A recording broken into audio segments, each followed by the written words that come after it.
Hi, I'm Mara Cope, the K-12 World Languages Curriculum Specialist here in CMS. In this brief video, I will share aligned resources for exploratory K through 8, as well as high school credit world language courses for the 7 different languages that we offer here in CMS. These CMS support documents are critical components in your instructional design to ensure that all instruction is aligned to the appropriate language proficiency targets and culture proficiency targets required by our 4 essential standards in North Carolina. So to get started, you're going to want to log into your NC Ed Cloud to access Canvas. I've already done that.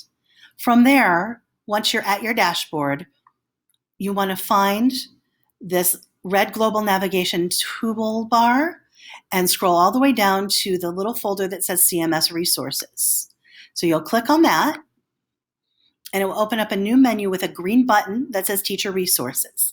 Click there, and it will take you to an easy access for all curriculum resources for pre-K through 12. For world languages, since we don't divide by grade level, you just go ahead and click on World Languages, which is in the center, the orange button on the top row. Once you get to the landing page from that icon, you'll see that you can find our contact information, and there will be a link to all grade level courses. So when you click on that link, it actually takes you to our CMS World Languages website. You also have a quick way to get there from any email I've sent you, where the link is usually embedded in my signature. So if we're talking about standards, we need to make sure we know what those are. I'm going to click on our Essential Resources page on our Google site, and you'll see that there is a link that will take you to the World Languages Essential Standards. You can go ahead and go through the entire document, program-specific unpacking documents, or the newest unpacking documents that were released in 2016 that are called COCOS, the Course Outcomes by Clarifying Objectives. Those will be there for every single level that we offer in the district, and they give you a quick snapshot of what the minimum exit proficiency expectations are for each course.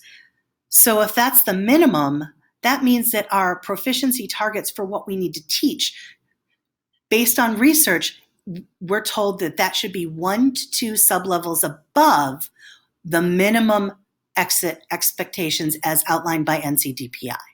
For example, if it says that the minimum expectation is novice mid, then our proficiency targets for that unit should be at novice high to intermediate low. Well, how do I know what that looks like? Our standards were written 10 years ago and they're very vague. We have these national necessful, actful, can-do statements that break down all of our modes of communication and intercultural communication into can-do statements by proficiency level. And that helps to quantify and qualify what that might look like in your classroom, what students should be able to do at each proficiency level. So that's incredibly helpful to help you as you're thinking about setting those proficiency targets and making sure that you're aligned at 1 to 2 sublevels above the minimum as outlined by our state standards. So if we've got those 2 resources to help us understand the proficiency levels, what do we need to do when we're talking about the curriculum? Well, for most of us who do have curriculum documents, let me show you how to find those. We're going to go back to our homepage and scroll down. And for exploratory K-5, exploratory middle school, Latin, Spanish for native speakers 1 and 2, high school credits levels 1, 2, and 3, we have CMS-specific curriculum documents. For anything that's honors 4 or higher, for the most part, we're going to follow whatever the College Board or the IBO has put out as the national, international curriculum expectations. All right, so let's go ahead and take a peek. I've already downloaded a Level 1 Unit 2 curriculum document for you. And you'll notice that it already has a proficiency target range for you. It doesn't specify novice low, mid, or high. Our COCOS will tell you that for some skills it's novice low and for some it's novice mid. We just know that we need to target at least novice high for most. And for some, we might want to even be looking at intermediate low when we plan our instruction. So locally, we already did that for you when we wrote those curriculum documents. We've given you a couple of performance objectives, usually 2 or 3 for the whole unit, and those will be at the top of whatever portion of the unit we're looking at. Then we want to break it down to even smaller performance indicators. And those performance indicators, we might have 2, 3, or 4 for each portion of that unit, just for that specific performance objective. And we have a matching performance assessment task at the end of that portion of the unit. To get us there, we've even given you mini learning targets that are usually what students should be able to demonstrate that they can do at the end of 1 to 2 lessons, maybe a little bit longer if you're at the middle school and you have that extended time. For each mini learning target, we have a matching performance task. For the performance indicator, we also have a matching performance task. They are already standards aligned, and they're already targeted 1 to 2 sublevels above that minimum proficiency exit expectation. So they're already set there for you. All you need to do is follow this roadmap, making sure that you are hitting these targets and planning your instructions in ways that you are building students' proficiency in language and culture towards each of these mini targets and the larger indicators and performance objectives, because they're already standards aligned. You already have multiple performance tasks. That's what we're doing. That's why these curriculum documents are so essential to making sure that we are helping our students work towards proficiency in all 3 modes of communication, as well as interacting and investigating the target culture, and all of it's being done in the target language.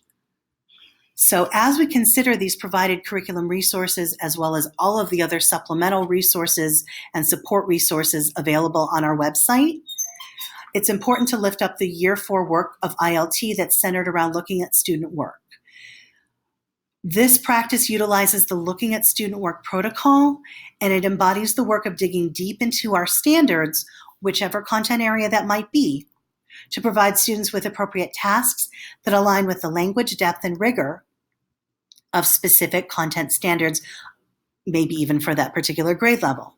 For world languages, the depth and rigor are driven by the proficiency targets for each task, not for the text that we're using to do the task. Keep that in mind as well. This Looking at Student Work protocol also allows for a critical review of your instruction through personal reflection, as well as collaboration with your PLC, whether that's in your school or with job-alike people of the same language across various schools in the district. Finally, it supports data-driven action planning in response to student learning demonstrated or not demonstrated through reviewed work samples from performance tasks, which you do all the time for all of the modes of communication. This allows teachers and teams to plan and provide students with opportunities to learn and extend their content knowledge in new and authentic ways, with specific options to reassess that student performance. This work is so important to world languages because it allows teachers to build students' proficiency, again, in all 3 modes of communication and in interculturality, while setting consistent and high expectations for all students. If you have any questions regarding the curriculum, the standard aligned tasks that are already embedded in the curriculum, or any of the resources to support this, please contact me at mara.kobe@cms, etc., or at 980-343-2650.